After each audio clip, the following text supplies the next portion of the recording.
advanced homesteading, but I'll be watching in the chat room with you all the State of the Union.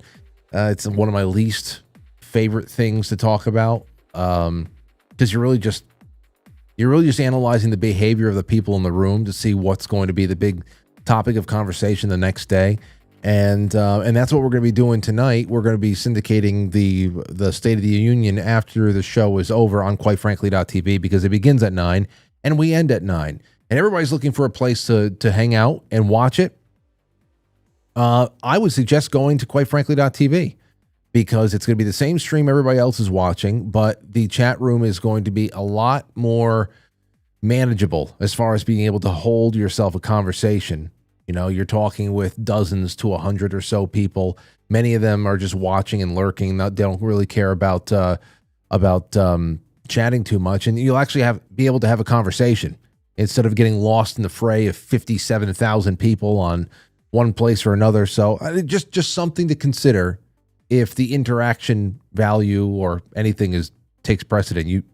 I think you have a better experience over there with us. There'll probably tons of little streams like that. So go where your heart is, I guess. And that's all I have. The first night of book club was a really wonderful one last night. I'm just so happy that I'm doing this again with Steve and Jonathan, and that a year has gone by is really, I don't know, man. It's something else. It really is. Time is flying. Just in general. Not going to really go too much on the 2025 in particular thing. It's all going. 2025 is not even a real year. If you think about it, it's not even a real year. All right, let's get into our grab bag, shall we? A few things up front. Now, last night we talked about Mike Johnson, the House of Representatives, the Speaker of the House, and how he just wanted to, a clean resolution with not a penny of the hundreds of billions of dollars that have already been just, skimmed off the top of the $2 to $3 trillion monstrosities that are passed every year. So we saw that they're not going to make any cuts just so that we can have the government funded to the full amount until September. And then from there, God knows what else is going to happen. And then on this end of things, here is what we have coming out of the Senate. Okay, hold on. Just to throw this up, because it's going to be worthy of taking note here. You probably heard this headline: Senate Democrats block GOP-led bill to ban transgender athletes from women's sports. Republicans are trying to keep the national spotlight on the issue after Trump and some of the party's down-ballot candidates ran on it in 2024 election. Now, it wasn't. I guess it was a part of it, and it was a visible part, just because of how crazy the culture is right now. But here's the thing with this. It was a party line vote. So what was it? 51 to 45? 51 to 45. And the Democrats filibustered the Protection of Women and Girls. Filibustered the Protection of Women and Girls in Sports Act, introduced by Tommy Tuberville of Alabama. Here's the crazy thing about all this stuff. Now, first of all, the federal government has no authority. This, again, to write laws that regulate school sports doesn't, because they shouldn't have any authority to touch education. Certainly don't have any authority to touch athletics. No matter if you're doing it to preserve or destroy the balance of the sexes in nature. I understand. Again, it comes down to we are so cooked as a culture that these are the issues of the day.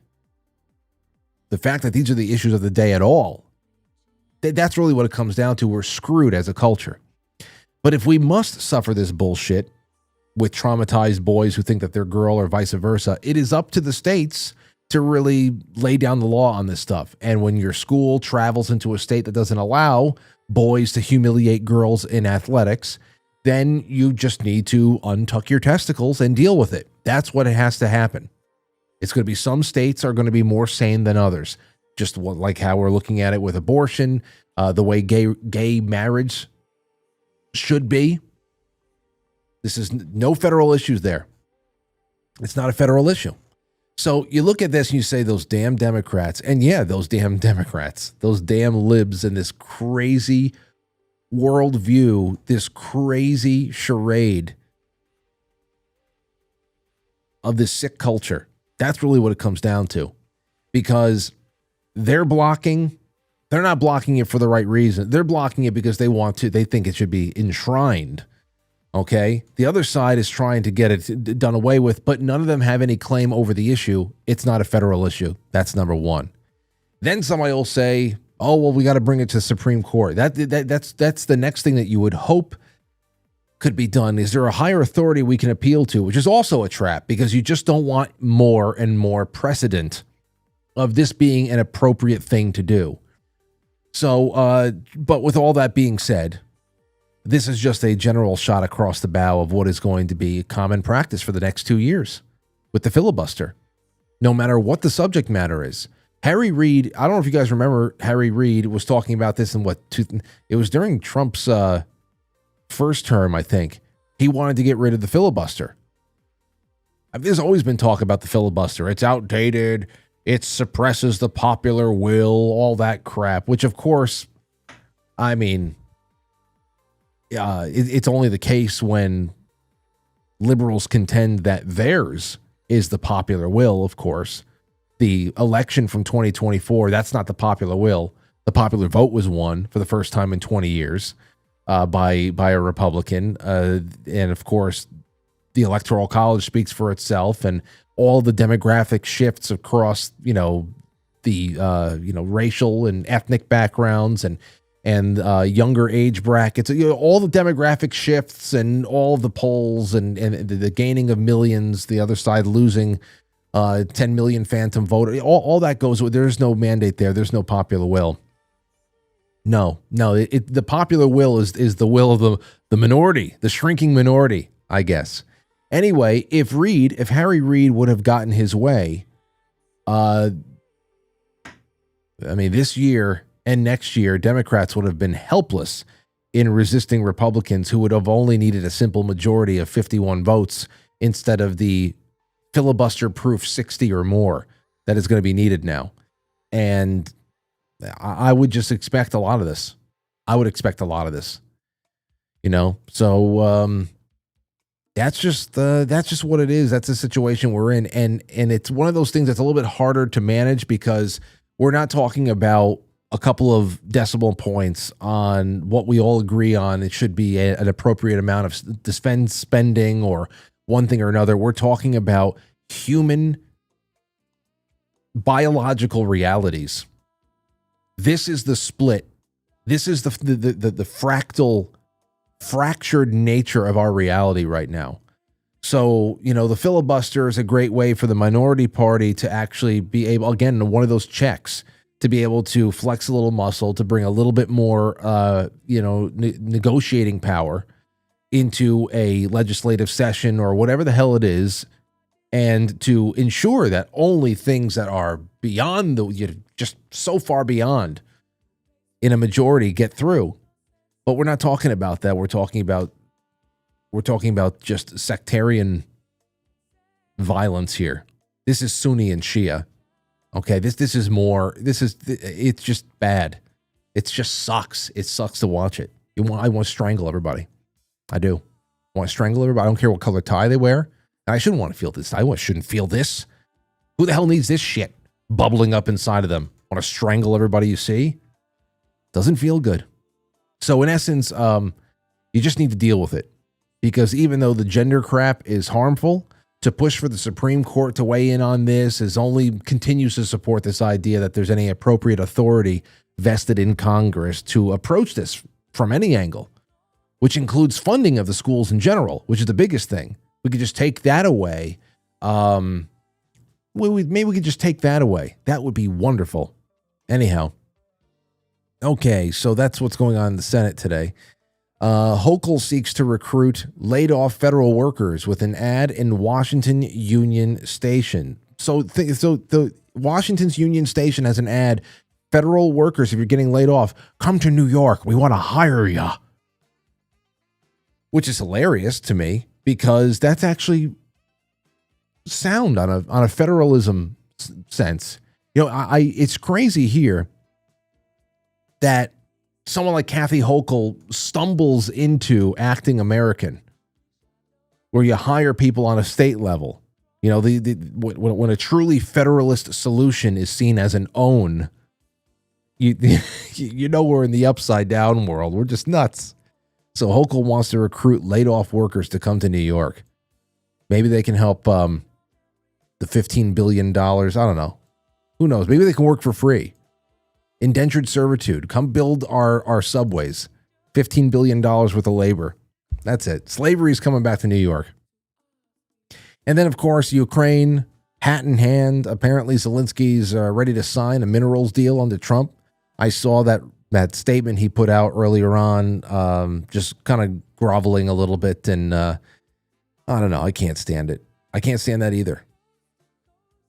One big food fight. One big food fight. And you see, I saw Canadian liquor stores were just, you know, just like how all the ninnies down here in the United States in 2022 were dumping out all their Russian vodka because they were listening to MSNBC on how to see the newly birthed war in Ukraine. Everybody's dumping out all their vodka. Apparently, some Canadian liquor stores are boxing up all their Jack Daniels and sending back our whiskey. Oh no! Oh no! There are so many retarded people. There are so many. You have no clue. Some days I feel really good about things, and I say, no, Frank. It's a beautiful world, and there's a lot of great people in it. You're right. And then there's days like today where I say, no, you're underestimating just how retarded the people around you are. You're right. You're right. It's just this big roller coaster. You see people putting Jack Daniels into boxes, send it back to the United States. We don't like Putin or something else. Oh, God. Go ahead. Go ahead. Well, we can take calls on that later on. Anyhow, how about we get this one kicked off, all right? We got Joe Mooney coming on. We're going to be talking about the kind of ways that people live when they don't want to deal with this stuff anymore, when they really want to double down on a truly freeing human experience, living as independently as possible. In all respects, food, water, education, you name it.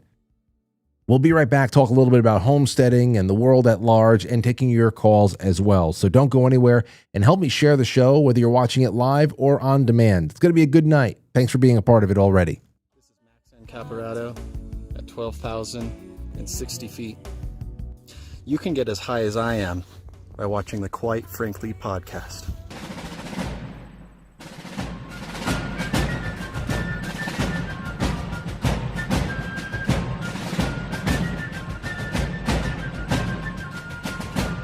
You let one ant stand up to us, then they all might stand up.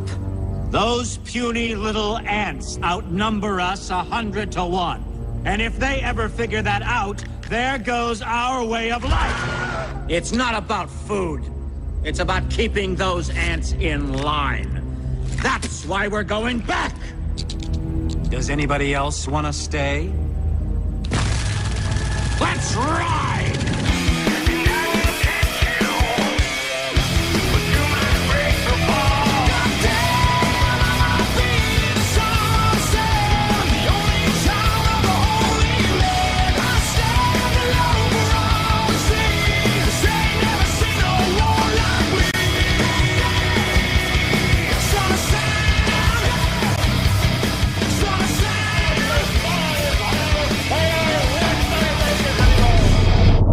I wonder if he is actually, let's bring him on. I wonder if he knows Matt from Cultivate Elevate. That would be an interesting thing. And let's bring him on right now. Joe Mooney, very interesting guy, and I know he's going to fit right in. We've already talked a little bit. I can't wait to do this. Joe, how you feeling? Great, Frank. Can you hear me? I can. I never meant to. I never even thought to ask. Do you know? Are you in close proximity to Matt from Cultivate Elevate? You ever reach out to him? No, I haven't. I believe he's up in the Phoenix or Scottsdale area, which is, I don't know, probably hour and a half from my house, 2 hours. Okay. But I will say, I've got my copper cup. There you go. Do you do do you do a lot of that? and a copper pitcher. What about outside in the gardens? Do you have the copper going all through everything? What were we talking about before? I keep forgetting the name of it. What's the name of it? I know what you're talking about, but no, I haven't gotten into that. And it's one of those things I think I heard about it 5-10 years ago.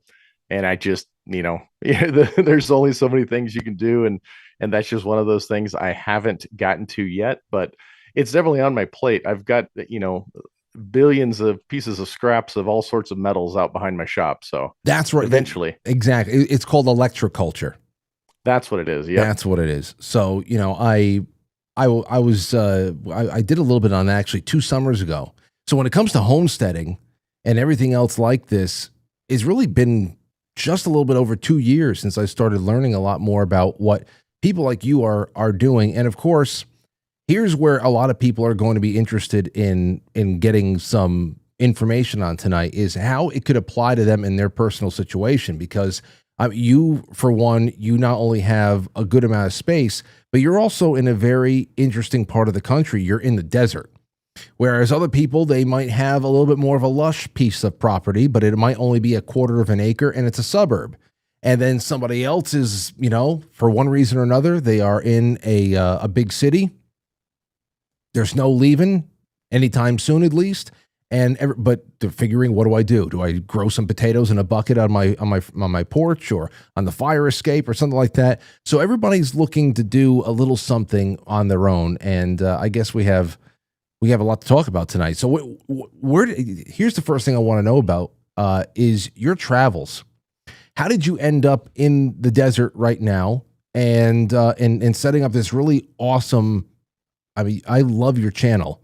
And there's so many cool things that you have the freedom to do out there. I just want to know how you picked this location in particular, because I would have picked like the valley of a mountain valley somewhere with a nice stream running through it. Or I don't know.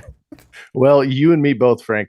I did not select this location. It was selected for me. I don't know, whether by the Lord or just my my parents moving me around. But yeah, I've grown up all over the country, from Texas and Nebraska. I was born in Louisiana, so there was a time in my life that people used to laugh at me because I had a little mixture of that Cajun Southern and that Texas Southern, and saying yes sir and yes ma'am all the time, and it was a shock to some people. But I guess I've just got a wholeheartedly just regular accent now. But anyway, yeah, I got moved around a lot. My dad wasn't in the military or anything like that, but he did have a good reputation for getting manufacturing plants out of the red and into the black. So sometimes he would get incentivized to go and basically kind of do a rescue operation. And in between all that, he did some of his own businesses. So my parents did a little bit of this, that, and the other. And ultimately, we came down to Arizona. And he managed a couple of the businesses. They're called or known as maquiladoras on the Mexican side of the border. So that's why I am in this location. So when he was in his 40s, he became fluent in Spanish and basically running a manufacturing plant for an American business down in Mexico. And so that's why I say I didn't really choose this location, but and then just growing up and being in high school, I met my now wife, who ironically enough is my high school sweetheart. Oh, and yeah, so I mean, other than the check yes or no, when you were in 4th grade, Yeah. and then you avoid the girl like the plague, you're technically dating. She was really my first girlfriend, and now my wife. And she has an incredible history in this area. Her family homesteaded the area in the 1890s. wow. The mountains, if you watch any of my videos, you'll see the mountains just behind my house. They have one of those classic pioneer homestead stories where they were traveling out west, like everybody else, just looking for a better life. And they had the spindle on their wagon wheel break up in these mountains. And at the time, they were dirt farmers, amateur miners. And anyway, for whatever reason or not, I believe some of them, felt that the Lord intended them to be in the little canyon that they ended up in. And that is how they stayed. And over the years, they've just kind of, scraped by doing everything from construction to dirt farming and mining and different things like that. And if you come down to southern Arizona where there's a lot of telescopes, I guess one of their family's claims to fame, it's not really fame, but like the Mount Hopkins Observatory and the Kitt Peak Observatory, they did a lot of the blasting to blast the tops of those mountains off, to be able to make a site that was good enough for a telescope and all the other faculties that go around it. So right there in the back, I have a screenshot. I paused the video of yours. Who's that dude? Yeah, who is that guy? But in the background, those are the mountains you're talking about. So right behind my left ear is Mount Wrightson, and that is where the one of the telescopes is. But if you go the opposite way, so it would be in front of me are the mountains behind my house, which are the smaller mountains where they homesteaded. So you won't see it in this video though. That I love stories like that, and that's so great. That your family, your wife's side of the family, has that kind of ancient hook and those roots laid in the area. And do you guys have a lot of family heirlooms and things like that you have that you keep? I don't know if you ever show them off or anything else like that, but old pictures from the turn of the 20th century. Do you have anything to remember those days of your family's first settlers in the area? Well, so as far as my family goes, my grandpa and my granddaddy on my dad's side, that was in Louisiana and Nebraska, and there's a lot of history back there. But pertaining to Arizona, this is all my wife's family, right? And they actually, so if you go to like a Barnes and Noble or anything, they have this company kind of wrote the history out of certain areas. There's a couple of books that actually mention, the original settlers by name, and they go through all the family history and how they started. They have they're a little family-run company now. It started right in the Great Depression era. Perfect time to start a business, right? And anyway, so as far as heirlooms, they actually have in one of the old adobe buildings up in the main ranch area. My wife's Papa Lynn, so he's in his late 80s. He still goes deer hunting every year. And he set up kind of a family history museum in this old adobe building that's been moved, I think, 3 times. And there's all sorts of family artifacts from old saddles and different parts and pieces of wagons and mining equipment and things like that. But one of the coolest things that they found, and I'll just bring you back to that original story I said about when they came out west and they, felt that the Lord, destined them for this place. I think this was found in the last maybe 10 years, but they were at I don't know if somebody was deer hunting in the area, but they call it the old Homestead place, and it's in the south side of our mountains. And somebody found a wagon spindle, like the spindle that basically was the hub assembly for a wagon wheel, and it has a crack going down it. And so Papa Lynn, he looked at the threads on this thing, and they went in back to the family history, and they found, and I don't remember if it was the right or left wagon wheel, but it matched up to the wagon wheel, the spindle that broke in the 1890s. So I can't say for sure if it is, but the family definitely believes it is the actual spindle. It was trash at the time, so they didn't care about it. But, you fast forward 125, 30 years. Well, that's a real piece of family history. The crazy thing about that is too, not only is it awesome from a family standpoint and like, what are the odds? But when it comes to that kind of terrain, when you talk about the desert, I have read so many stories, heard so many stories about this kind of stuff because it's such, so many portions of that land out there is like uninhabitable, or there's really nothing very, much very interesting, or too much effort to make something of that land. There's pieces of land, much like the forests in Northern California, where some people have not stepped in God knows how long, that perhaps somebody was, on a trail somewhere in the late 19th century and dropped something that has been largely undisturbed for a long time. It's almost as if the ocean floor has been raised from the depths. When you go into a desert, there's so many things you can find just right there on the surface that have not been touched for so long because there's so little human activity in such a large part of the area. So wagon wheels, arrowheads, I love hearing about all those types of things that are found out there. Well, I'll follow up that you're talking about arrowheads and wagon wheels and in the desert being a good place for that. Well, the closest big city to me, which is about an hour away, is Tucson, and that is where the military has their boneyard, where they store mothballed planes that sometimes the wings have been taken out or taken off, and basically they're just put in a state of stasis where it's just there. There's thousands and thousands of planes. It's pretty cool to see. But so that is located here because of just what you mentioned. We don't have a lot of rain, and things aren't degrading through rust or just the seasonal changes. So just literally right behind my house, there are petroglyphs, and there is Indian pottery everywhere. It's unbelievable. And so you can look up some of these patterns on this broken pottery, and at least from what we've been able to figure is some of it ranges anywhere from like 400 years to like 1,000 or more years old.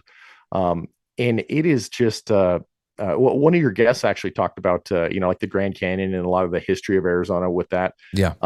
It's incredible. I mean, I think there were far more people that lived here back in those days than even the most, generous archaeologists give credit for, because it's probably millions, if not billions of pieces of pottery that's just on the state land behind my house. And we go and we look at it, it's kind of cool. You'll see like a little lip of a bowl or something like that. But it's because of what you mentioned. It's not like we have, torrential. I mean, we get rainfall 2 main periods a year, but it's not like things are constantly moist and things like pottery are degrading. Yeah. Yeah. Well, hey, on another level there too, because I had been looking into a couple of used cars. I was looking through used cars all over the country. I was looking for a specific kind and just seeing what kind, what the options were if I wanted to have some kind of a project over the next couple of years. And what started becoming painfully obvious to me was that a lot of people are always looking for something that spend most of its time in a place like Arizona, New Mexico, because they know that whatever is going on underneath the car, the rust, if any, is going to be superficial. There's absolutely no humidity. There is nothing that is going to really rot the metal frame of the car and all that stuff to any great degree like we have up here in the Northeast or in somewhere in the Pacific Northwest, where you get the damp, you get the salt that is all over the place in the winter. So there's a preserving aspect to the desert that I think is really enchanting as well. Aside from all the other things that we hear about the desert with portals opening up and UFO activity and stuff like that. And maybe we can talk about that sometime. I once read this awesome story that I think, there's legends of the Flying Dutchman out there, I think.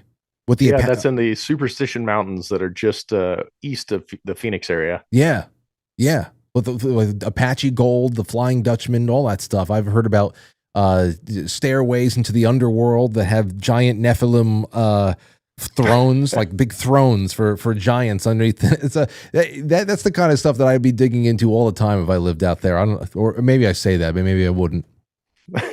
Well, so speaking of Nephilim, I tend to put in for I guess maybe not the easiest elk hunts because they are high odds of drawing, but very low probability of success. And one of those elk hunts is on the Kachina Peaks, which also known as the San Francisco Peaks by Flagstaff. And they're the tallest portion of Arizona. They go up to 12,600 feet. And they were originally a volcano. I believe that was like 16,000 or 17,000 feet. That's the estimation.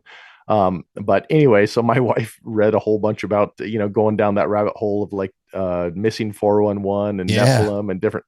And apparently the Kachina Peaks, there is, I don't know, something, that it's close enough to the ley lines it has enough native peoples that revere it with spiritual aspects and different things like that. So anyway, I was up there elk hunting, and I was hiking up off the ski slopes about 10,500 feet, and then I would side hill it, basically off trail the rest of the day.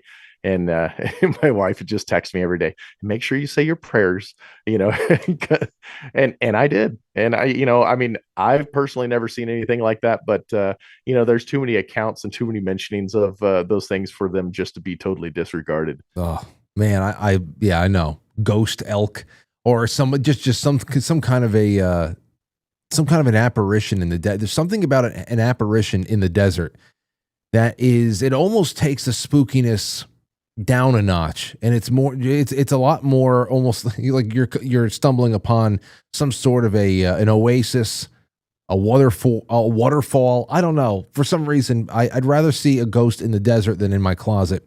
All right, so here we go. You're also a firefighter, Joe.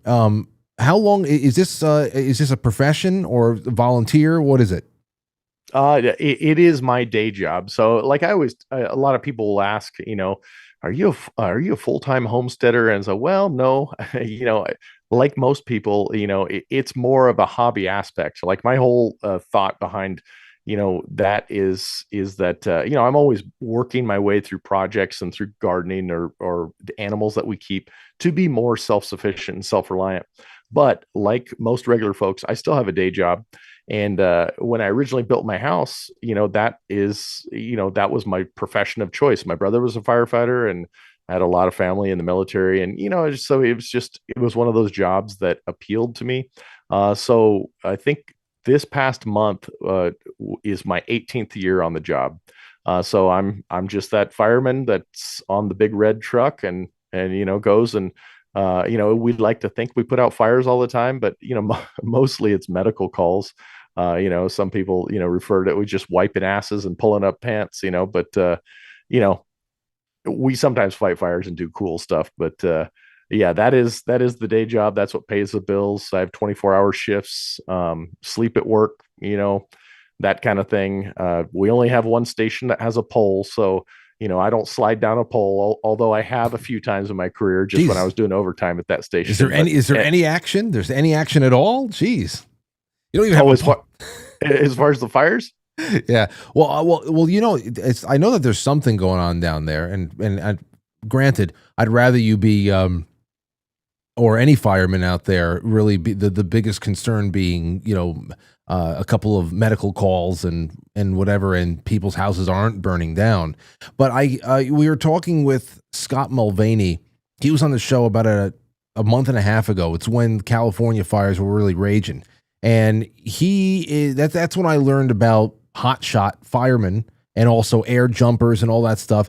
And I know he did a lot of his training down in like the desert brush in Arizona, talking about how there's some really good opportunities for training in the desert, because when almost like, I guess, tumbleweeds or some kind of a brush builds up in these like crevasses and all that stuff, it can become blowtorch hot, and really good opportunities for people to learn their trade for when they're out in the wildlands somewhere and trying to stop a fire in California or wherever else.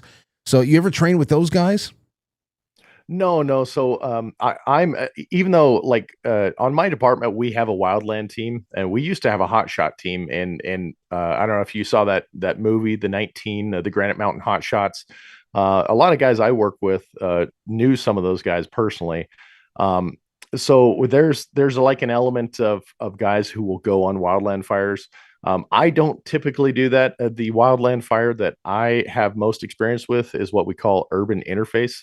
So it's basically it's areas that, it could back up to forest or back up to desert, where there's wildland, but it kind of starts getting into streets and houses and businesses.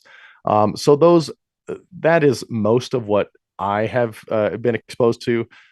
But yeah, like our department, we have guys that go out. We have teams, like we sent teams out, a team out to California with a brush truck. And so we do that, but that's not my specialty. And then as far as fires, we do, we do fight some fire. But one of the things is, I guess it's a good thing, but we are victims of our own success. because as cell phones have become more predominant and, access to communications, we go to lots of would-be house fires that maybe 30 years ago would have turned into a full-blown house fire. And we call it a room and contents, or like a dryer fire, where, the lint trap within the wall, the piping caught on fire from the dryer. So like there's a lot of, close calls kind of things, but yeah, so I don't want you to think we don't run any fires. We do, got to pat myself on the shoulder a little bit. Where there are humans, there are fires. I didn't think that you were. It's just when you told me about a fire pole, that you don't have a fire pole, this and that. I said, oh well, you have to have some enjoyment here. But either way, when it comes to working out there on the land, so you told us how you got there in a familial sense, and why you are there now. Obviously, there must be better places to be strategy wise, but this is where you are. And I want to talk about that. Before we talk about your desert setup a little bit more, when you talk about strategic relocation, a lot of people wondering about that. I'm a New Yorker. I don't see myself retiring here.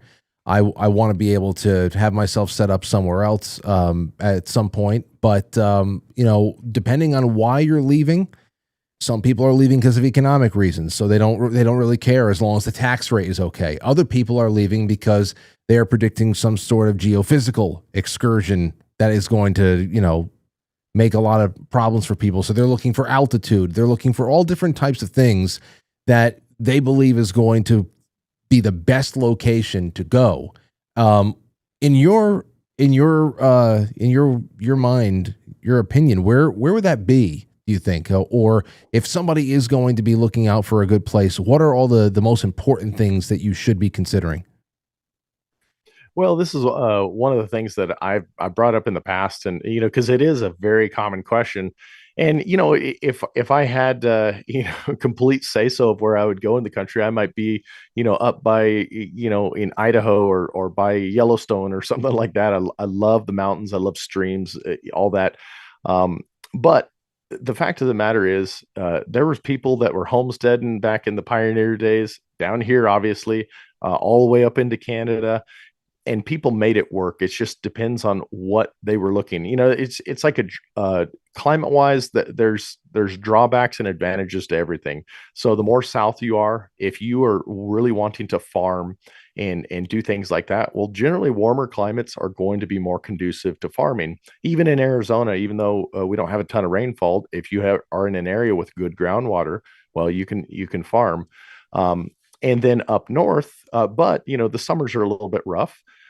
If you don't have air conditioning, which modern days we have air conditioning and it's not too bad. But if you go up north, you don't have to deal with, the summers, you can be outside all the time, even though it's very cold. Well, if you have access to timber, well, that is, you can have a wood burning stove, fires, and then depending on what types of crops you want to grow, like potatoes and things like that, well, they do better in the northern climates. Whereas, down here, well, you can have most type of animals. It just depends on your access to water. So that's a huge one, whether the land has good access to water. And I always tell people I would go for something that, even if it has a great well, but it's 800 feet down, but you had a marginal well that's 250 feet down, I would go with the marginal, because most hand pumps, a good quality hand pump, can access about 300 feet down. So anyway, I kind of jumped into that, but as far as back to what I originally said, you can make it work wherever you need to. So, maybe you're in New York and you love that type of an environment, or you're in the Pacific Northwest, or if you're in the Midwest. I mean, obviously there's things like family and connections and where we exist that you got to take into account. But after you figured out kind of what environment appeals to you, the next thing I go to is you really have to look at the freedom aspect. And, maybe you're a person that, you want the government to, govern me harder, daddy, like the meme goes. Yeah. Then obviously certain things like that may not be as important, but I think people only need to look at the last 4 years to really see what states were the freest in regard to lockdowns and mandates and stuff like that, and what states were just absolutely over the top with their authoritarian kind of tactics. And obviously, you being in New York, that is, like what you mentioned before, it's one of those three. And New York's an absolutely beautiful place. I mean, when I went up to New York City, I ate at least 15 of the original Ray's pizzas when I was in Manhattan. Yeah, I know. That's it. That's the country was built on those pizzerias. Yeah, everybody has the story how they were the original. We were the original. That's Ray's cousin. He's a distant cousin. No, he's a whatever. We get there's a lot of that. Ray's and Sal's. There's tons of Sal's as well. But these are all fantastic points here. I guess the other thing I was wondering is, in your specific situation in Arizona, and you're talking about the 1890s and the passage of time and people who are homesteading years ago from north all the way up to the Canadian border, and they made it work, and obviously with a lot more inferior tools and things that we have now. Even if the methods have not changed, the tools have gotten better, better metal, everything. So what would be a lot more difficult for what you do every day? What would have been a lot more difficult to do back in 1890 than what you're working with? A lot of the things that you construct on your property they don't look too high tech, but they're clever. They're well built. They don't look too high tech. So I can see this kind of, rainfall collecting ideas and things like that really being still reproducible back about 120 years ago or so. But what are you doing today that would have been a lot harder to do, if not impossible to do, in like 1895? Welding. 100%. So once you get into metalworking and welding, it's and don't get me wrong, like you see, I've gotten inside my little shop here. I've got wood cabinets, and wood is great if you can keep it indoors. But when it comes to if I'm going to build something outside, all my goat enclosures and goat barns, those are all built from just steel. And obviously electricity. And even though I know arc welding was turn of the century, or stick welding, most people are familiar with, that is one of those things where metalworking, it sure as heck took a real tradecraft to learn how to do that. And you would be relegated to being a blacksmith, which obviously you can do almost everything. It's going to take an incredible, insurmountable almost additional workload to do the things that I do here. I mean, I'm looking outside my shop right now, and I have, as of 3 weeks ago, I have a brand new, to me, piece of the Arizona border wall in the form of a 40-foot shipping container. And I'm going to be cutting it and welding doors and windows in it. And I don't know, whatever else. I don't have the plans fully figured out, but if this is the 1890s, well, number one, I wouldn't have a shipping container to work with. Right. But I just love that aspect of being able to build something that is, assuming you keep it painted and keep it protected, it's going to last far beyond my lifetime, and just incredibly useful skill. But obviously when you were back then, you just go cut down trees, and a lot of the trees back then were old growth, and they were, a superior wood to a lot of the wood that we build with now, like the soft southern pines.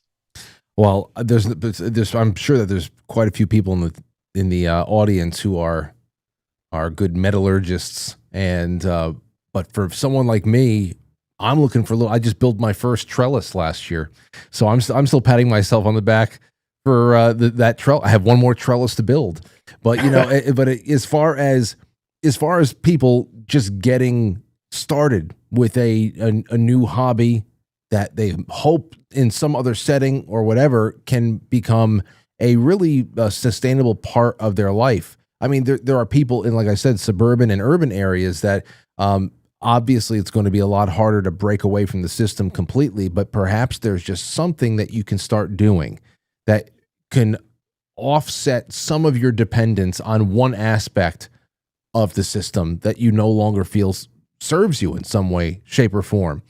And I know that from past talks with friends of mine on this subject, things like rainwater, which we already talked about. I love the setups that you have over there, but also chickens. You described chickens as the gateway drug to self-reliance, and I loved that because I had a friend tell me, Frank, just like Hemingway said about cats, one chicken leads to another, my friend. And tell me a little bit about this, what chickens and rainwater can mean for so many people out there who think that there's no feasible place to start on this journey.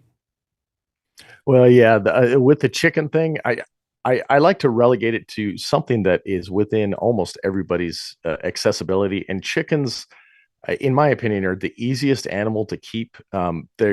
I think people often just overthink them. They're like, oh, what breed should I get? I don't know. Just get a breed. Go to Tractor Supply, go to a feed store, grab some chickens. They can live almost anywhere. I mean, from Alaska down to the tip of South America and on the other side of the world, it doesn't matter. But getting chickens, I say it's the gateway to self-reliance is because the act of getting chickens, you're going to start thinking, well, I probably need to build a coop. And then you start thinking about a coop and say, well, they might need a little place to lay their eggs. And then you're going to be forced to put nail to wood or screw to wood and start doing a little bit of building. So you might look up some YouTube videos on basic joinery. And then you're going to say, well, shoot, this thing needs a roof. You're going to have to, how do I do this tar paper thing? All this you're going to look up, you're going to get a roof on. And then you're going to say, well, I got to feed them. So, well, do I buy a feeder? Do I make a feeder? What kind of feed do I use? Or do I start saving my kitchen scraps? So, okay, well, you're starting to reduce your waste while also providing for a little bit more nutrition in the eggs that you're eventually going to eat. And then when your chickens are in the coop, you're going to start thinking, well, shoot, I got to make sure a coyote or a bobcat or a neighborhood dog's not going to get them. So you're going to start thinking that mindset of security. And this is all stuff that translate to your house, just like most people get very attuned to security consciousness if they've ever had a friend or themselves been broken into. Well, all of a sudden, but you don't want that to happen. So simply getting chickens is going to get you on that mindset of looking at things a little bit differently. Like, oh, something could get its little paws right in this little crook. I better remedy that, whether it's adding a little piece of metal or wood. And then you can get into like alternative energy. So, well, shoot, maybe I want to extend my chickens, how many eggs they lay, because chickens are determined by the hours in a day on how many eggs that they lay. So maybe you want to add a little light bulb in the coop that stays on for an extra hour after the sun goes down and maybe comes on an extra hour earlier. Well, maybe you get a little solar panel, you get a charge controller, you get a timer and a little light bulb, and you do that. And right there, you've learned your basic intro into solar. And then you say, well, shoot, I would like these chickens to maybe be able to last without me having to take water down there every damn day.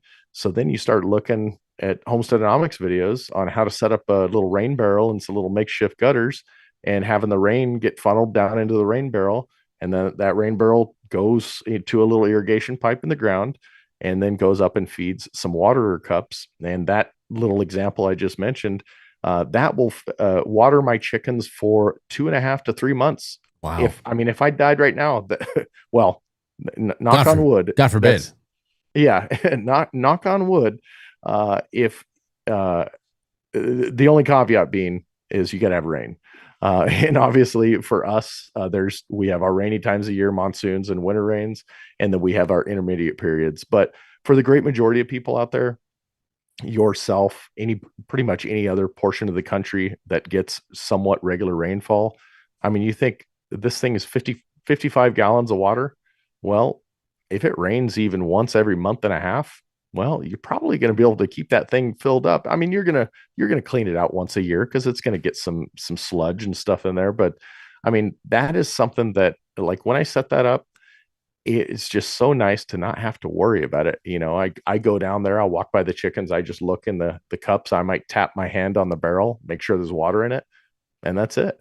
But in that whole process of getting chickens, you've learned a little bit of solar, a little bit of rainwater, a little bit of building. You've become a little bit more conscious on the security of the animals. And then the last thing I didn't even mention is so like animal husbandry. If you have a hen that seems like she's going to be likes to sit on the eggs, well, shoot, maybe you get a rooster. And the next thing you know, you have some fertilized eggs and you watch those, and then you might have some baby chickens, which is pretty cool.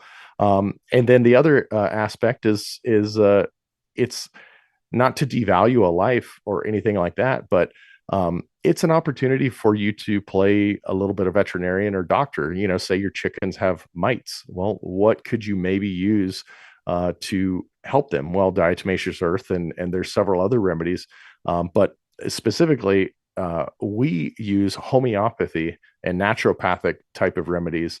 My wife is kind of the expert on that in our family. Wait, Joe, you're telling me that you don't give your birds PCR tests every day? Well, I mean, every other day we give them PCR tests because that's what Tony Fauci told me to do. and then we put masks on them. It's okay. See, there's so much here. I mean, even now where I start thinking is, as you're going through all that, I said, wow, yeah, that is a great lesson. All along the way, all of a sudden you're picking up these tiny little skills, a little bit of solar, a little bit of building, this and that. And then you have, husbandry. And that's when I started thinking, can I get away with having a small little coop in my backyard without the town council figuring it out? If I had a rooster, that ain't going to happen. The rooster kind of negates that pretty well. There's no more stealth egg production in your backyard because honestly, what you're talking about here, unless they get loose and they start running through the whole neighborhood and you have neighbors that don't really like you, I don't see how it would be very hard for anybody to, even on the down low, maintain 3 or 4 chickens without anybody knowing. Well, and one of your best solutions with that, if you have a good relationship or even a marginal relationship with your neighbors, get one of those little, there's like cute little, you can buy them on eBay or Amazon or anything like that. And they're like a little egg carton you can decorate. You can have Aurora decorate it. Well, get a dozen eggs and take them to one of those families, say, hey, we just got some eggs. Would you like some? Well, it's one of those like good-natured gifts that pays dividends, because if they do ever hear the very, very minimal noises that chickens do create, obviously the roosters can be loud, but I mean, a hen is not going to create half the noise that half the people's dogs, when the fire truck goes by and they start yapping. So you can play that little goodwill, but I'm definitely a proponent of if you want to do it, I say just do it and beg for forgiveness later. You could always get rid of them if you wanted to. But I think most people, unless they're just a blue-haired freak, that's running the HOA, and looking for weeds that are, more than 2 inches higher than the grass, I think most people are pretty forgiving, as long as you come at it with a friendly kind of demeanor. I can see that. Yeah. And offering a nice little Easter basket of eggs and saying, hey, this is from our little chicks in the back. Thank you for being so cool. Let me know what omelets you make with that. I hear some feta cheese as well. I don't know. I can see that going a long way. And, before we move on to other things that are related there, because talk about HOA, you talk about communities and all of that. I also just think about what from the outside doesn't get in with you. And I mean, we joked about the PCR test, but at the same time, right now there's a lot of people who might be looking into 3 or 4 chickens and just trying something new only because of what's going on with products like eggs that is rooted almost entirely to this so-called bird flu that's going around, that's being talked about, and it's being handled by way of these tests that have already done so much vague damage to the world. What do you, as somebody who not only takes care of your own business but also has neighbors and friends doing the same, Do you deal often with avian flus or just any kind of thing? You talked about mites before, but what about something along the lines of a flu? Do those things actually do run through people's their birds or anything else like that often? Well, so I'll tell you a personal experience. I think we've only had a couple of chickens in 16 or 17 years of having them that have just been dead. Like, oh, that would just happens to be dead. You grab them and I say I always take it to the desert recycling program over the fence. Yeah. Um, but yeah, I mean, anytime you have animals, that there is a chance that they can catch something. But I tend to go a little bit more in the Joel Salatin method. He's a Virginia farmer, very into the regenerative agriculture, Hmm. and he had some pretty good comments on the whole avian flu insanity. Where they're testing these chickens, and if one of them tests positive, which we all know that the PCR test is incredibly unreliable based on the cycle threshold. The more cycles you go, you can basically find a ticket to Disneyland if you go enough cycles.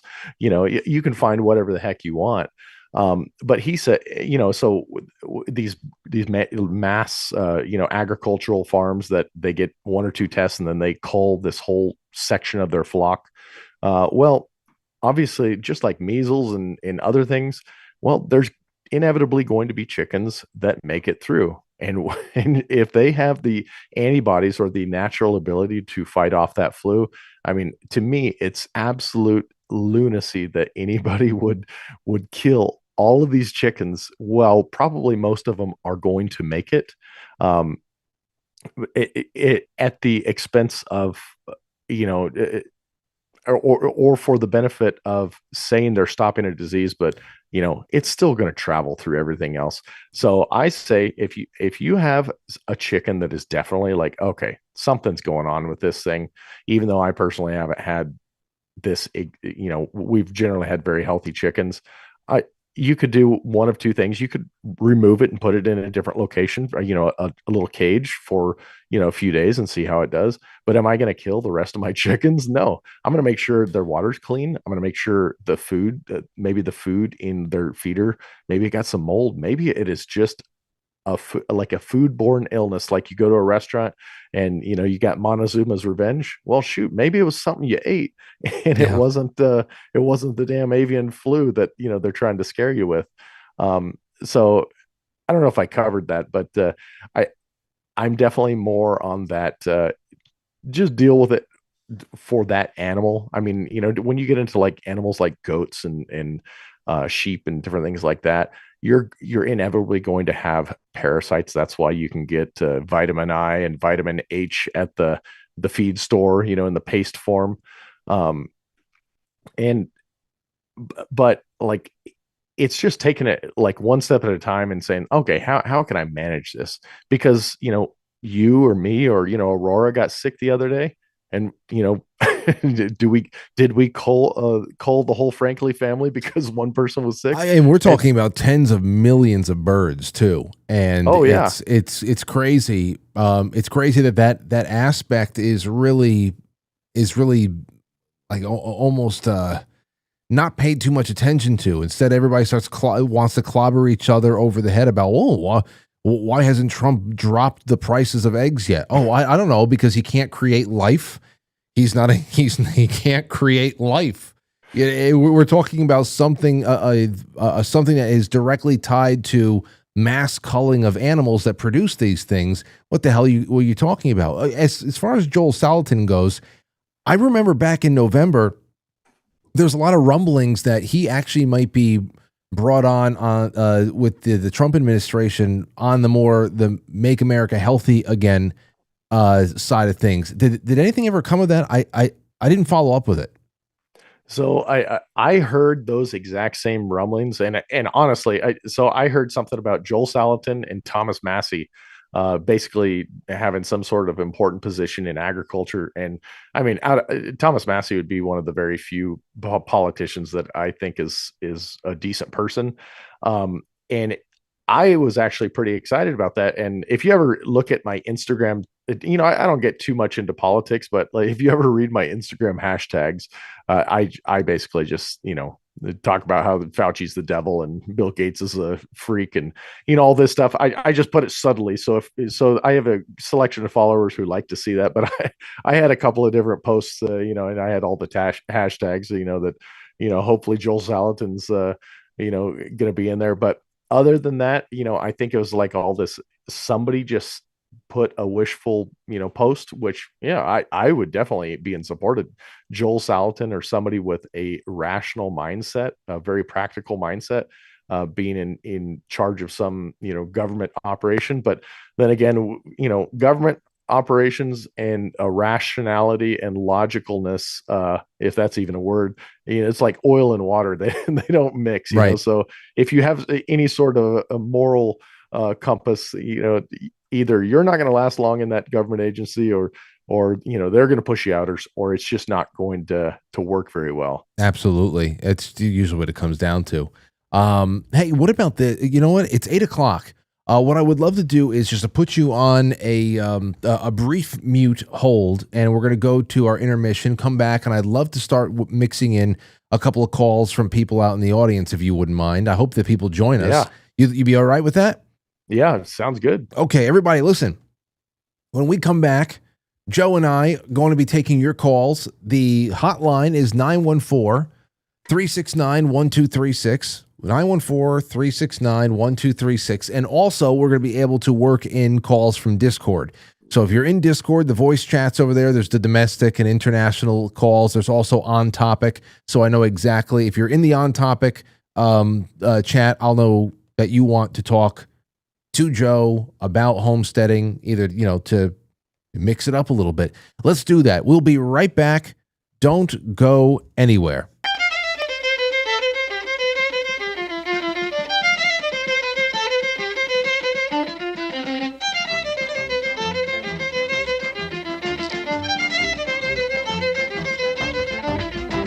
Welcome to Intermission.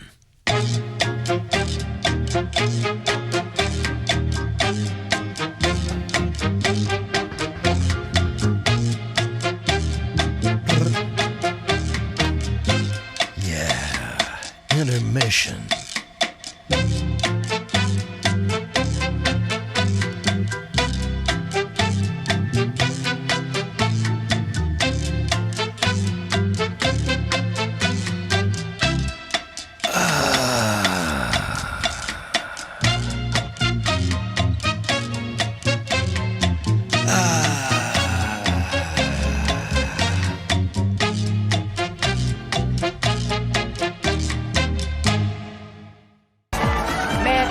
Bogus or what? Kyle? Kyle? Kyle, what are you doing? I don't know, I can't help it.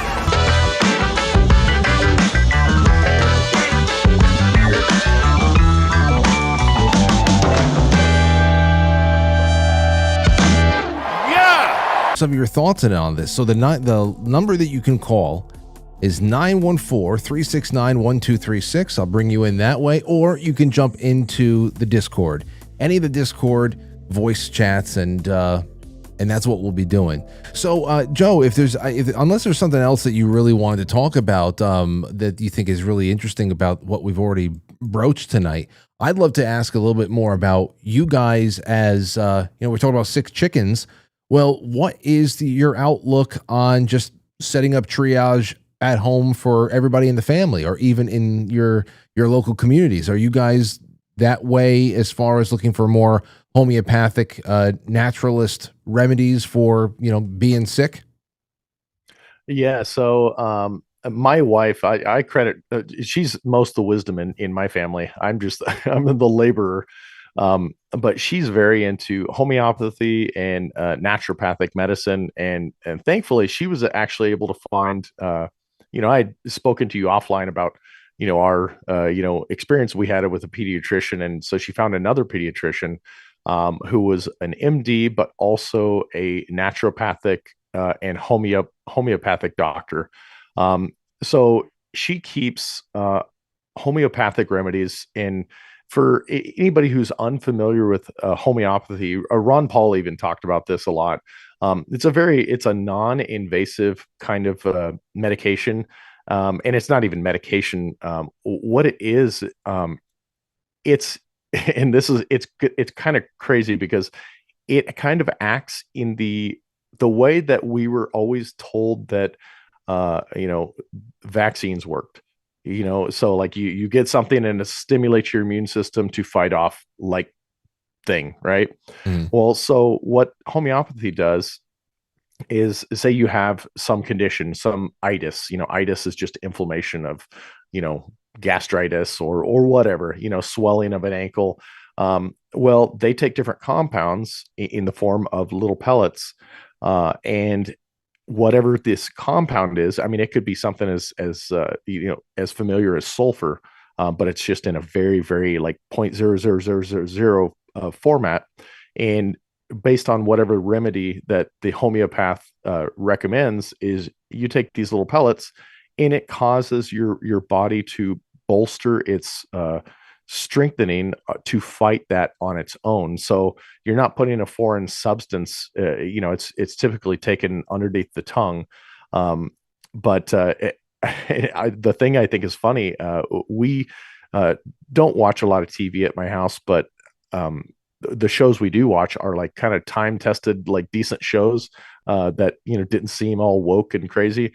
And one of the ones we watched as a family is Dr. Quinn, Medicine Woman. I remember Dr. Quinn. Wow. Yeah. Yeah. And so we watched it, and I mean, it's crazy that they pray at the table. And I mean, it's insane to think that show came out of Hollywood, but you got to think not everybody was completely insane, maybe. But she actually in the show, she'll say like, oh, take two pellets of belladonna. And I looked at my wife because that's one of the more common remedies. And I'm thinking, oh, is that the same stuff that you use? And anyway, it's crazy. And so I don't know, maybe a dozen times or a couple dozen times you can hear the remedies that they say on that for whatever this guy is having, some sort of like a stomach condition. And my wife, Taryn, she looks through her book. She's like, oh crap, yeah, that's exactly what this book recommends. And you're thinking, holy crap, they were given the truth when it wasn't cool. Dr. Quinn. I remember Dr. Quinn, Medicine Woman. And I was thinking about this just the other day because we're reading another book in our book club that takes us back about around the time of Christ around the Mediterranean. And I love these books because they incorporate a lot of historical anecdotes about how life was back then, just based on how we know people lived. And that comes down to medicine, whether it be local plants and anything that could be made into tinctures that was going to settle a stomach or was going to cure one thing or another.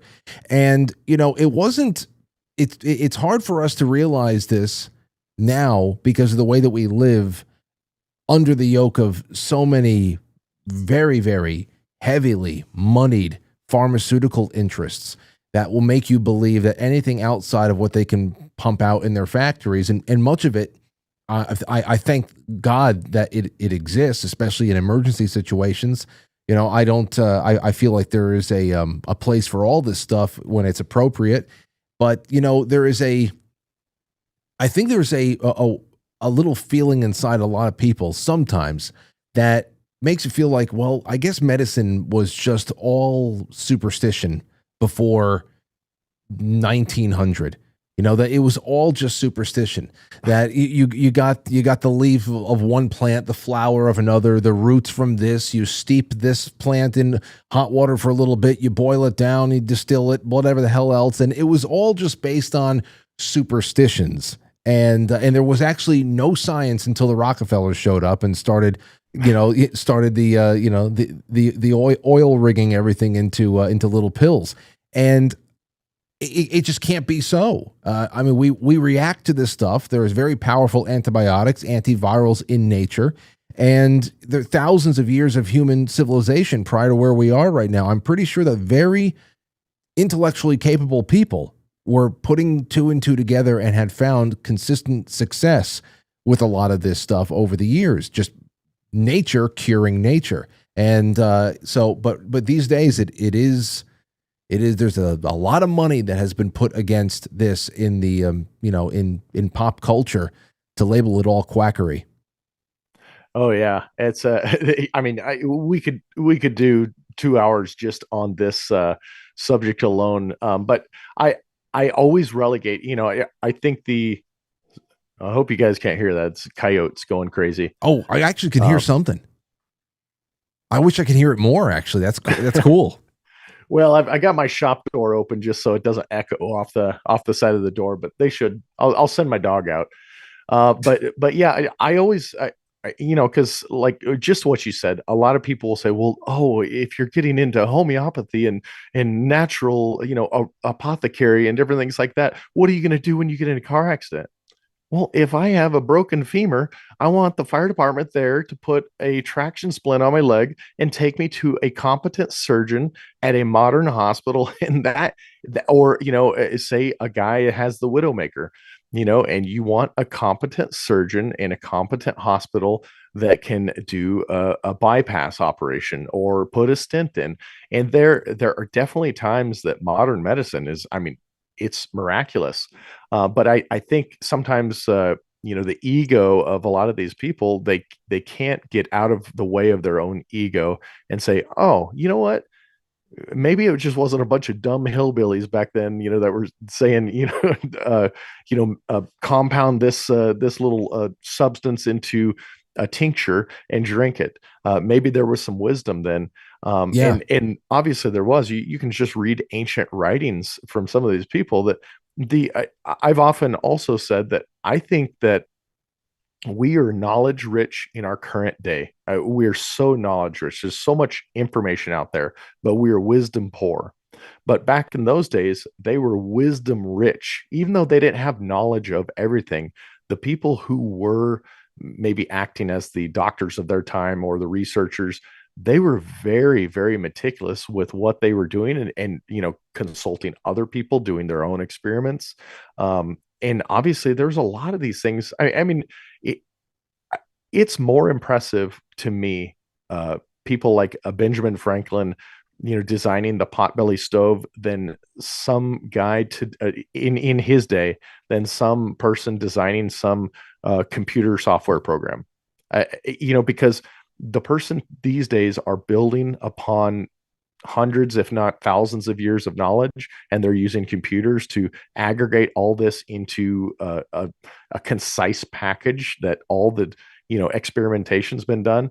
But the person back in those days that was figuring out how to, I don't know, you could go to the light bulb, but Edison versus Tesla or whatever. There's a million different examples. But those guys, holy crap, the brains on them, they must have had heads the size of basketballs. Well, I mean, you said something really great there about wisdom. And I think that we had a wisdom even with the limited knowledge, even though we probably knew a lot more than we let on. But the wisdom to say, I want to be able to incorporate everything I have at my disposal. And there has to be a place for all these things, especially for nature. And when you look at, for example, I mean, it's somebody that tries to get ridiculous with you and says, well, okay, well, if you break your leg, well, then what are you going to do then? I say, well, I'm not going to rub rosemary on it. I'm going to find somebody. I'm going to go to a hospital or anybody that can help me set this thing and not lose functionality for the rest of my life. That's just ridiculous. But the whole thing here is that now the only legitimate help could be something that comes from a factory somewhere. And perhaps that has a place in the equation to some degree, but it completely takes other things out of the situation. What you do every day is really what people are seeking out a lot more when it comes to trying to answer and find a solution for the issues that they're having with the system at large. Every aspect of the system, whether it be education, we haven't talked about homeschooling tonight. We will some other time. There's just so much we can do, whether it become education, whether it is, food, whether it is water. the medicine, it doesn't matter. There's so many needs that need to be met. The more resources we have available to us in this country, the more people are looking for answers outside of this incredibly well-financed system that can't help people. You know, I mean, think about all the resources that our government has at its disposal right now. Most of it is at the tip of a gun, but with all the money in the world, they can't produce anything that actually benefits us as a people. And to think that, you know, for example, with medicine there too, all right, well, yeah, we have all these big pharmaceutical companies, these $1 trillion companies that are pumping out these miracle drugs all the time. But at the same time, we still have a really, really horrible crisis with heart disease and rising cancer rates and diabetes and everything else like that. That lets us know that the issue is not that we don't have enough pharmaceuticals to treat all these people who are sick. It's that there's something else is deficient in the way that we're living. You know, metabolically, environmentally, that is keeping us sick. And it's because people have taken their hands off the wheel. And we're not looking into what the hell we're living in and what we're eating and everything else to the degree that maybe we should. Because I think that the bigger cures are going to be in combining all that wisdom and information that we have. We probably have all the pieces of the puzzle. It's just not assembled yet. Yeah, I mean, honestly, when you said when you said the word deficiency, that reminded me of I can't remember who said it. It's not my idea, but you know, it's basically talking about you know, what's one of the most common medications that people will take when they have a headache, and it's aspirin. Yeah. You know, it's easy, it's cheap, it's very, you know, time honored. I mean, we have aspirin in our house. Well, you know, and they kind of follow it up to say that you don't have a headache because you have a deficiency in aspirin, but that is what modern medicine kind of leads us to believe. You have a headache because maybe you're dehydrated, maybe your blood pressure is way high, maybe you hit your head, but it's certainly not because you have a deficiency in the medication. And the same is true with like you know, somebody's cholesterol is not high because they have a deficiency in statins, or your belly isn't big because you have a deficiency in Ozempic and semaglutides and different things like that. It's all of what we have can certainly treat something with great success in many cases. And obviously medications for some people are very well merited if their doctor, you know, is actually doing a good job and not just, you know, pencil whipping this thing. Yeah. But this day and age, I mean, like I tell you what, I go on medical calls, and when I'm looking at these lists of medications that these people are on, because number one, we don't want to do any harm and give them anything that is going to counteract, even though we give very limited types of medication. But I see lists of 15, 20, 25 different medications. And I'm just like, holy crap, you know, and these people are just bedridden. And I'm sure that it's just the doctor just like, oh, well, yeah. Oh, do you have this symptom? It's this medication, versus saying, oh, are you eating donuts every morning? You know, which that's one of my weaknesses. So I'm not going to judge too hard. No, to your point, there's not a holistic view on a person and even on society there too. Hey, hold on. Let me try to take a call here. We got a caller on the air right now. Who's there? 561. Hey, how you doing? This is Wolf. Wolf? Yes, sir. Who? Walter. Walter, great to hear from you. Okay, Walter, you're on with Joe Mooney. What do you got for him? Well, I want to say thank you, Frank, for a great show again. My girlfriend Lynn introduced me to you guys, and my brother Joe, I've got a question for you. Yes, sir. Go ahead.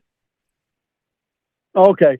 I'm starting to start a little homesteading myself, and I've been listening to Doug and Stacy over at Homesteading. Oh, and, yeah. They're telling Doug and Stacy. That's right. And they're telling me that they've got mRNA chicken poults for sale, and also mRNA honeybees for sale now over, different purveyors. And I'm trying to get away from, I'm trying to, clean up my lifestyle a little bit more. And what are your thoughts? Oh man, that Joe, that's a big one, Joe, because feed.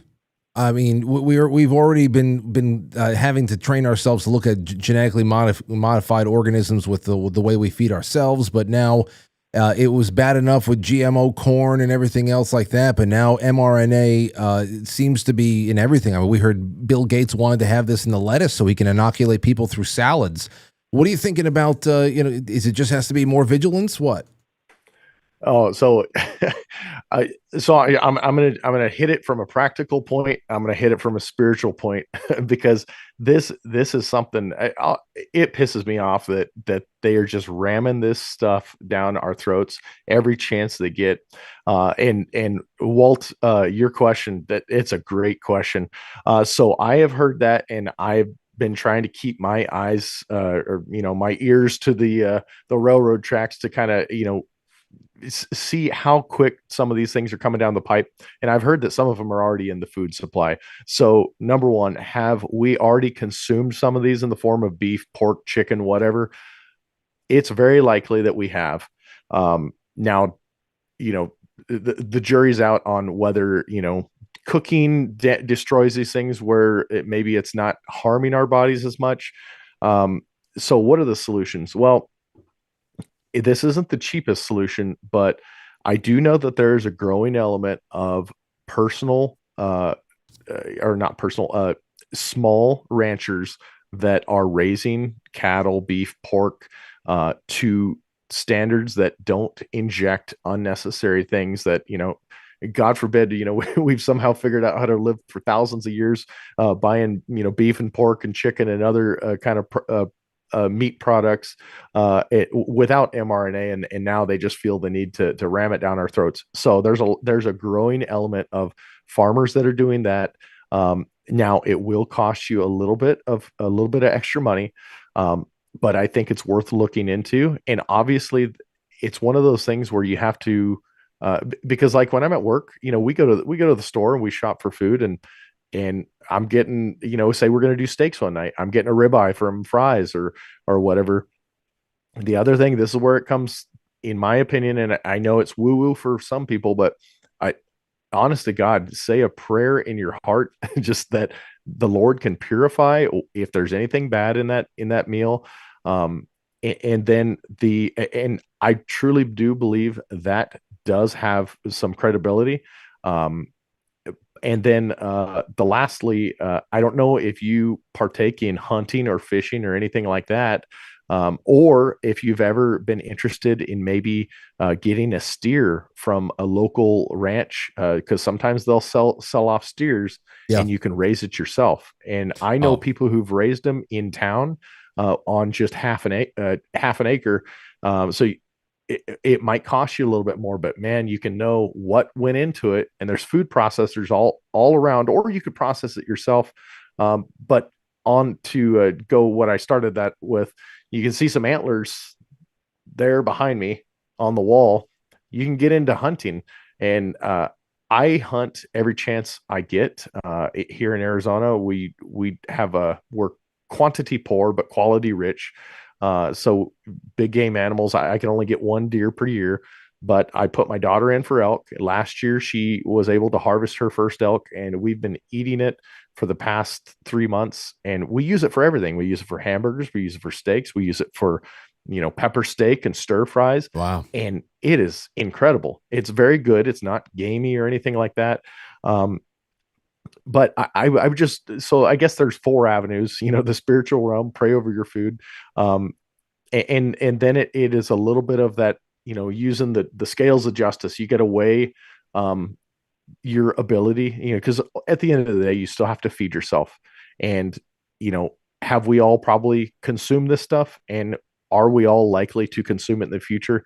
Yes. And I would say if that it's going to happen, I would say don't sweat it too much, because you also don't want to stress yourself out, because you consumed a little bit, just like anything, some moderation. But if you can, look into the farmer and those other ways to potentially, harvest your own meat. How do you like that, Walter?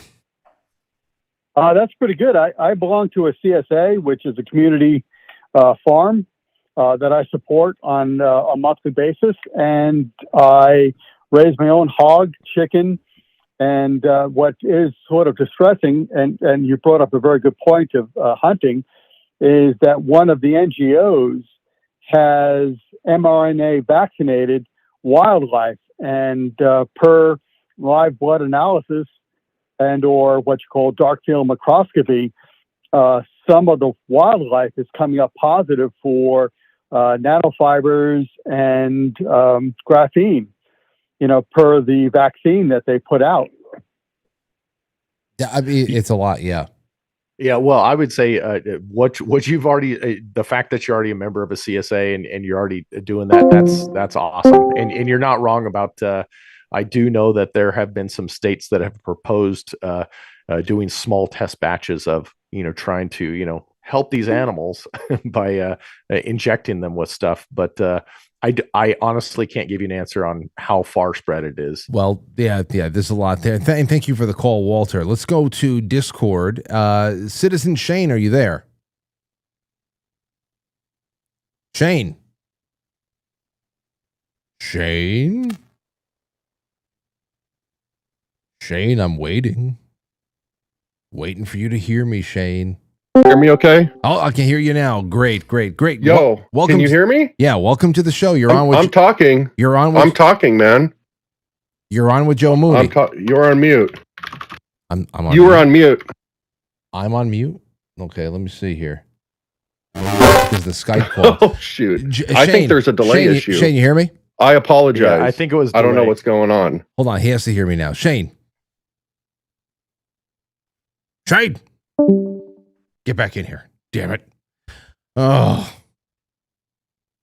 You remember, I'm running Skype and Discord with the same device, so I was interested to see how they were going to compete for the same audio source. Let's try it again. Hold on. Now he just bounced in and bounced out.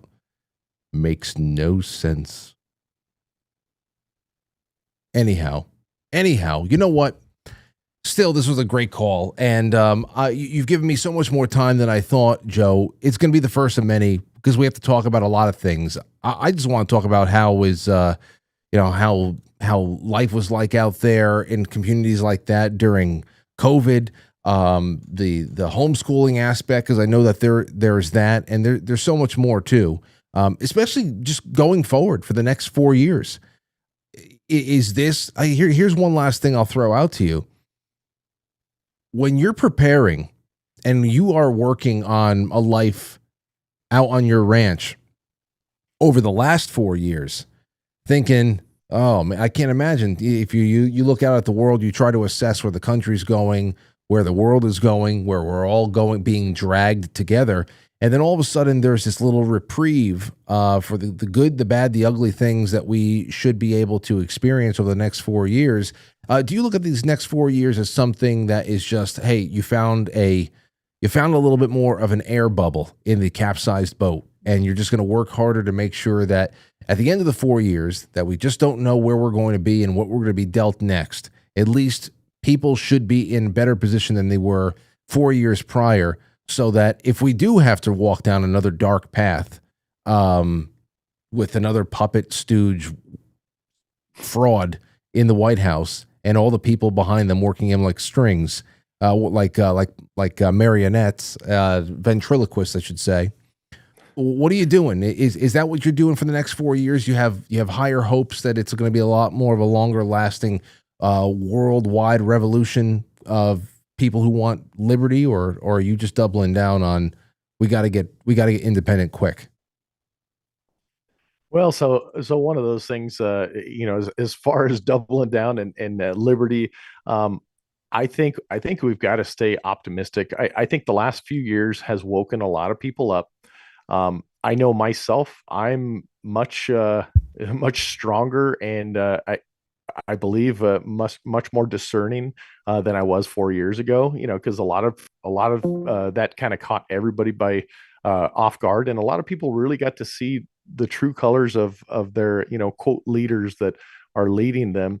And I think today if they are to try to, push something else like this again, they're gonna have to push a lot harder, because a lot of people are much more likely to call bullshit on it, and say absolutely not. So yeah, if we're getting a little bit of a reprieve, use this time to educate yourself, to make yourself, to create good networks of people, like-minded folks. I mean, heck, your audience, Frank, I mean, you've got a great network of people just in the people that follow this show, because everybody is somewhat like-minded. Obviously, not everybody's going to agree on everything, and nor do people have to, but as long as people can be respectful in that kind of more libertarian-esque mindset, it's like, hey, man, we agree on these 8 things out of 10.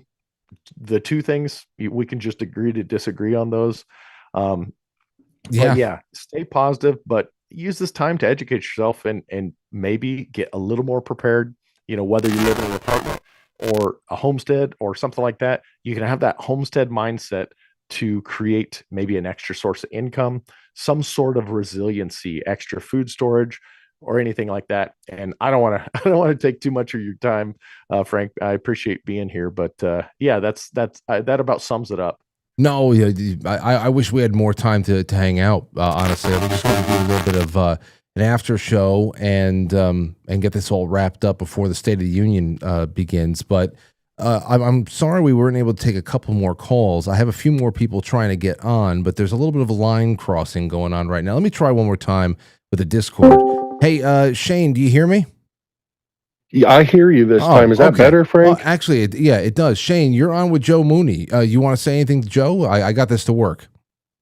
Oh, okay. I apologize that happened. No, I just wanted to tell Joe I really appreciate what you're doing, the message that you're sharing with everybody. And something I realized in the past couple of years with Joe Biden as presidency is that anytime we outsource our survival, whether that's our financial well-being, whether that's our sustenance, whether that's food that we're growing in our backyard, we're outsourcing our responsibility for our own survival. And the people who take over that responsibility are never going to care about it as much as they care about their own pocketbooks or their own quality food. Like the CEOs of Monsanto and their executive board, they don't eat their own damn food. No. They buy food that doesn't have all of that crap in it. And, Nancy Pelosi and other people like her certainly do a good job of taking care of their own finances while they throw us under the bus and basically parasite off of us.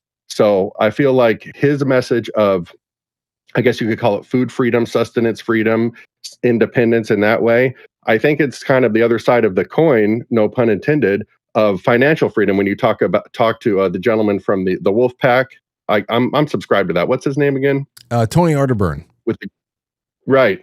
So he's preaching financial sovereignty, financial independence, and sometimes we don't think as much about our own food growing and those two things working together with the synergy. But that's why I think it's so important that Joe is on tonight, because we're never going to get our freedom back unless we start taking responsibility for it again. And that's all I wanted to say to him.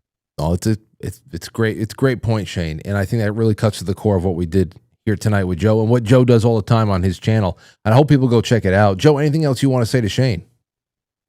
No, man, that was very well said. I couldn't put it better myself. Something else there too. And Shane, thanks for coming on, man.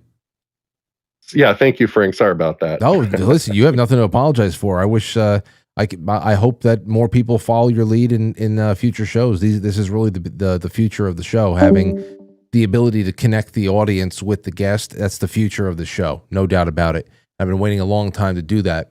But one last thing I will say, Joe, is that I think the other thing that gets lost in the weeds, and maybe it doesn't for a lot of people, because I know with the relationship I built with my audience, you have no doubt built a relationship with a lot of the people who have followed you over the years. And one thing that you are doing is you're making investments into your family and into your family history as well. I mean, the fact that your wife's side of the family already has such deep roots set in Arizona, and there you guys are over there. It's almost like your own little Yellowstone series. This is the new generation, and it's not even just doing things with the family for the family, but you're building up something that is you're protecting people. I mean, there's a lot of protection in independence, where the rest of the world goes down and there's a line a mile long outside of Walgreens because people want bottled water, and the pumps have stopped wherever they are in the city. People like you are, you have a network that's going to be a lot more self-sufficient, and there's histories to be written about stuff like that. And I think that I think the more that we can leave legacies behind, I think the more rich our society is going to be, because I think at this point there's a lot of people out there that live for purposes that are really disconnected from reality and have nothing that lasts long.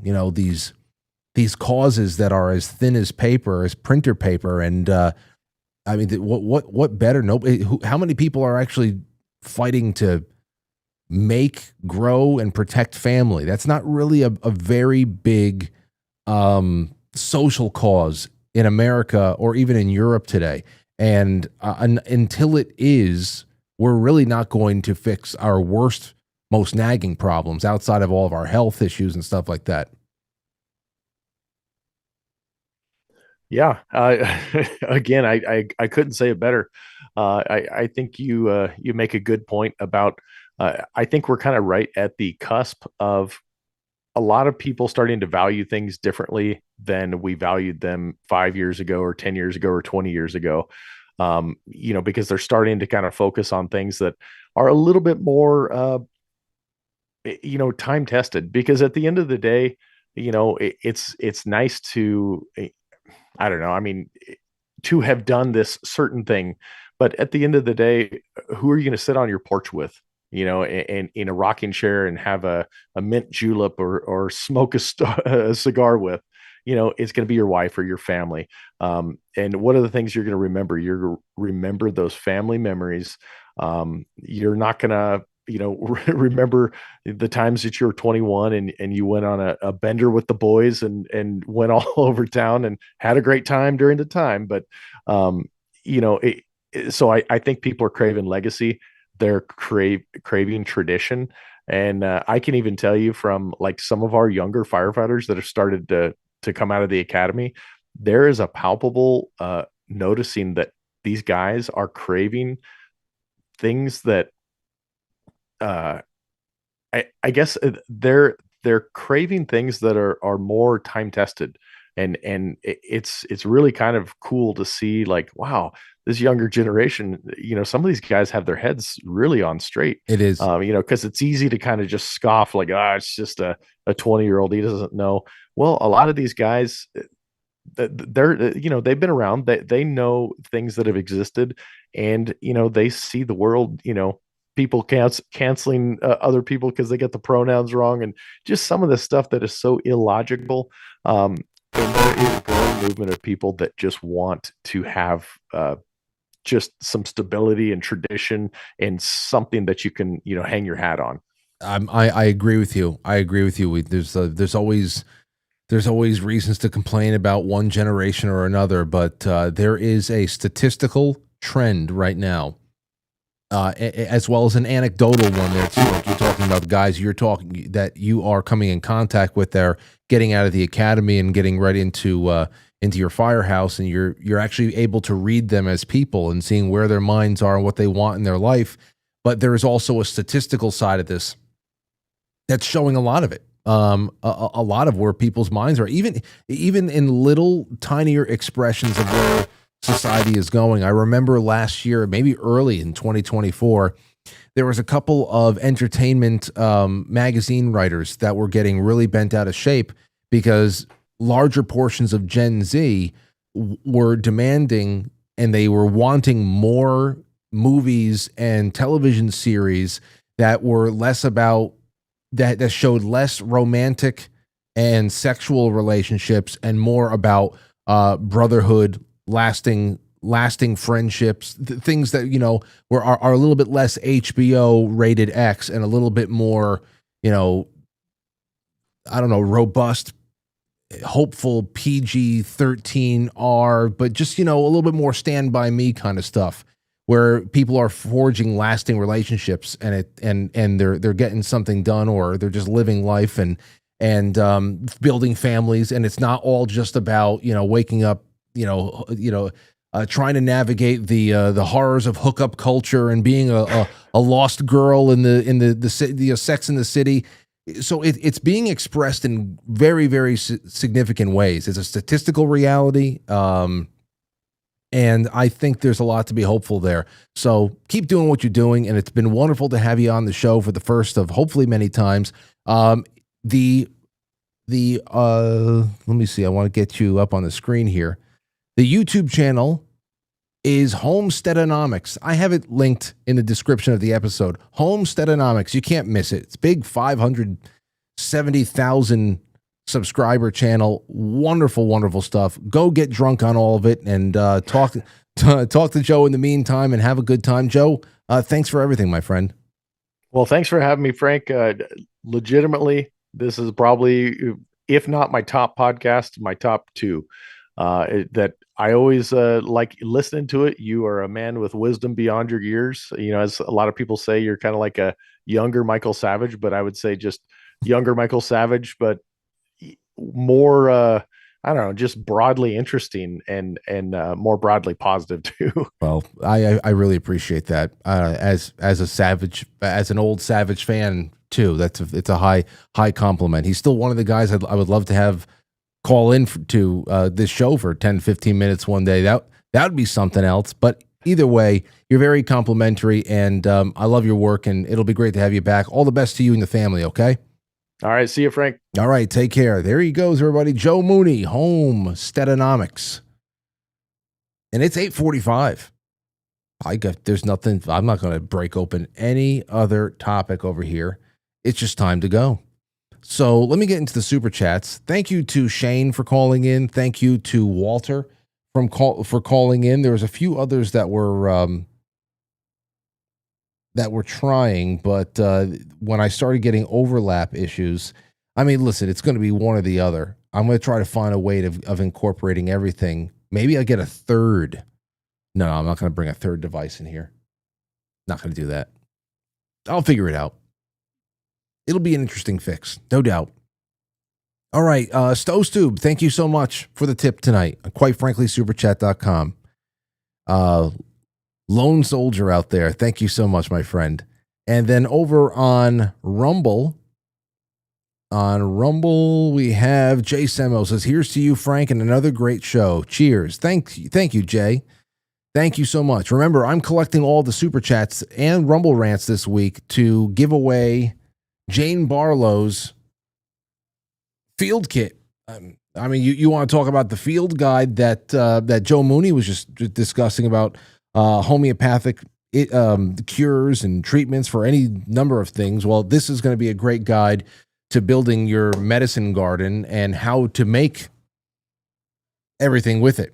I'm going to be giving that away at the end of the week on Friday night. So I appreciate you guys for hanging out. Thank you so much. Over on quitefrankly.tv, Stephen and Lori says, you always play the best music. Looking forward to watching the president with you tonight.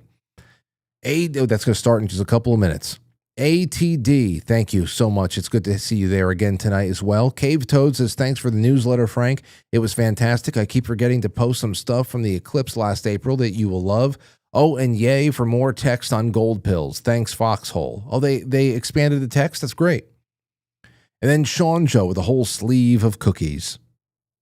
So I'm very appreciative, guys. Very, very appreciative. So I'm going to get off now. It's 8:47. Plenty of time before the State of the Union starts. That'll actually get me some time to go home.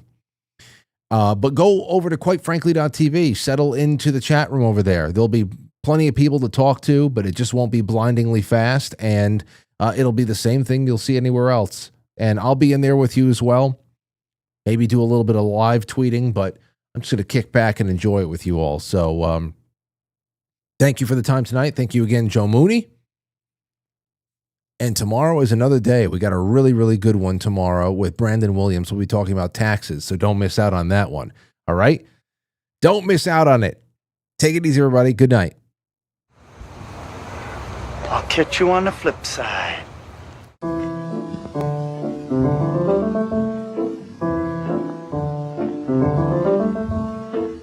Quite Frankly is filmed before a live studio audience, and now our super chatters, starting with Stow Stew, Jay Semo, Sean Joe, Cave Toad, ATD, and Steven and Lori. You guys, thank you for all the help and for all of the support. And tomorrow, again, 7 o'clock, we get together and have some fun. All right, good night.